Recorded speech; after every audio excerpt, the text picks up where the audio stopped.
Let me tell you a lie. A name you've seen in every book and document. One you've probably heard too. The Spanish flu. There's just one problem. Spain had nothing to do with this disease. That name was the product of one of the biggest and bloodiest cover-ups in history. Governments used it deliberately, intentionally. Why? Because if they had told the truth, the war might have been lost. Perhaps entire nations would have collapsed from within. And while the truth was being hidden, 50 million people died. The streets were full, but no one was speaking. Everyone had a white cloth over their face. Get on a tram. Cloth. Enter a church. Cloth. Walk into a market. Cloth. In some cities, going outside without a mask was a crime. But the masks stopped nothing. Despite the newspapers, the governments, the war machines, the real virus had already spread. I'm Henry, and today I'm going to tell you about the greatest lie in history, the bloodiest silence, and the modern world that was born from that silence. If you're ready, let's go back. We're heading to 1918. For 4 years, World War I had been raging. Trenches were dug across Europe, fronts established everywhere. In France, in Belgium, in the Ottoman Empire, millions of young men stared at each other from muddy trenches underground. Behind the front lines, the cities told a different story. Factories ran non-stop. Women took over the jobs men had left behind. Newspapers printed headlines of victory. Governments censored every bad piece of news to keep morale high. In the spring of 1918, at a small military base in Kansas, a soldier went to see a doctor.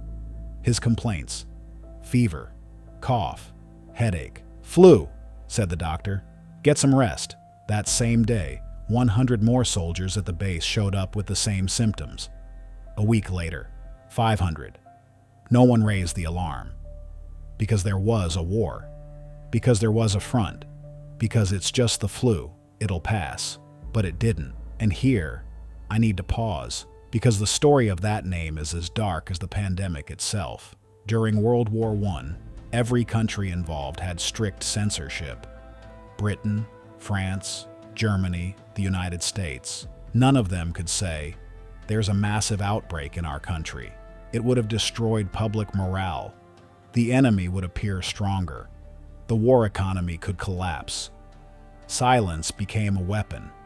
Spain, however, was not in the war. It had no censorship. Its newspapers could report freely. And when the disease spread there, they put it on the front page. Even King Alfonso fell ill, and it was reported. The world first heard about the disease through Spain, and the name stuck: Spanish flu. But the virus most likely came from America, perhaps from that very military base in Kansas. It boarded ships with soldiers, crossed to Europe, and spread across the world from the battlefronts. A country that acted honestly has been associated with a catastrophe for over a century. This was no coincidence. It was one of the earliest examples of information being used as a weapon. Flu kills. We know that. It takes the elderly, the sick, the weak. But the 1918 flu was different. Terrifyingly different. The group it killed the most, healthy adults aged 20 to 40. That wasn't supposed to happen. Why were people in the prime of their immune strength dying? When the answer was found, it shocked everyone. The immune system reacted so violently to the virus that it destroyed the body itself. In medicine, we call this a cytokine storm. The paradox: your strong immune system was killing you. That's why older and weaker people died less, because their immune systems weren't strong enough to trigger that storm. Someone went to work in the morning, collapsed by the afternoon. Someone who collapsed couldn't get up the next day. And the most horrifying part, some patients turned blue. Literally blue. When the lungs failed, the skin turned a purplish blue. Doctors called it cyanosis, but those who lived through it described it like this: people were drowning in front of our eyes. They couldn't breathe, and we could do nothing. Nothing. Philadelphia, September 1918. The city planned a massive military parade to promote war bonds. 200,000 people would fill the streets. Doctors warned, cancel it. The disease is spreading. This crowd will be a disaster. The authorities didn't listen. The parade went ahead. Flags waved. Bands played. 200,000 people stood shoulder to shoulder. 72 hours later, every hospital in Philadelphia was full. Within 10 days, 1,000 people were dead. Within a month, 12,000. There were no coffins left. Bodies were transported on carts. Cemeteries overflowed. Mass graves had to be dug. Churches were turned into hospitals. And the newspapers still ran headlines saying, "Do not panic," because the censorship continued, because the war continued, because the machine had to keep turning. So what did people do? They locked their doors, stayed inside. When a neighbor coughed, they didn't go to help. They didn't attend funerals. They didn't go to call doctors, because going outside meant death. People, afraid of one another, vanished from the streets, and the Philadelphia disaster went down in history as the city killed by censorship. Now let me tell you something striking. In the fall of 1918, what changed the course of World War I wasn't artillery. It wasn't generals. It was the flu. The German army was preparing a major offensive. General Ludendorff later wrote, "We couldn't launch the attack. My soldiers were sick. I looked at my unit. Half of them couldn't even stand." Germany's last major push failed because of the flu. The Allied side faced the same problem. American troops crossing to Europe were delayed because soldiers on ships were falling ill. And then the peace talks in Paris. Woodrow Wilson fell seriously ill at the negotiating table. Historians still debate, did his illness weaken his judgment? The harsh terms of the Treaty of Versailles, the very conditions that paved the way for World War II, were they written under the shadow of a virus? Think about that. Perhaps the conditions that led to the bloodiest war of the 20th century were shaped by a microbe. The pandemic slowed in 1919.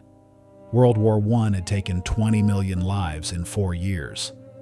The flu infected 500 million, killed between 50 and 100 million. It multiplied the death toll twofold, fivefold, and no one talked about it. The censorship was that deep. The trauma that great. People chose to forget. And on top of that wreckage, slowly, a new world was built. And many of the things you use today, trust today, perhaps without even realizing it, you owe to the painful legacy of that pandemic. The World Health Organization was born. The flu vaccine was developed. The concept of intensive care evolved. The ventilators that kept COVID patients alive in 2020 carry the legacy of 1918. The obligation to inform the public was born. And perhaps the least discussed, workers' rights changed. What remains after a pandemic ends? Pain remains. The dead remain. But if you look closely, the foundations of a new world remain as well.